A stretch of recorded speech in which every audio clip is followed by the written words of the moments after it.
Hey, welcome back to the farm. I'm Kerry over at Hollow Branch Farm here in Northeast Tennessee. Somebody texted me a little bit ago and wanted to know how I got into farming. Well, story is I grew up in New Orleans, had times in Nashville and Memphis and Jackson, Mississippi. Grew up in Clinton, Mississippi, but the highlight of my life was at least three times every summer we would go down to my grandparents, my mother's parents, and they were about 2 hours out from New Orleans. This is them. I blame it all on them. This is Lucille and Estes Haddox, Haddox.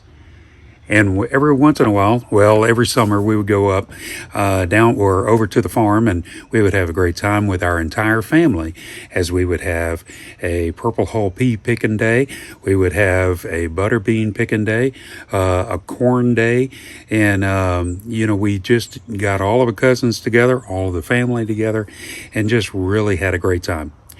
It was a great memory, and it was also great to be able to see the gardens come together. We had a large garden and we fed a lot of people.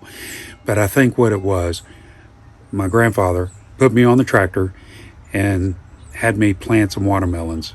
And that started it. So invest in somebody and go and plant a tomato. And, it doesn't have to be elaborate. Just go get one and just start. Hey, this is Kerry, Hollow Branch Farm, Northeast Tennessee. Have a great day.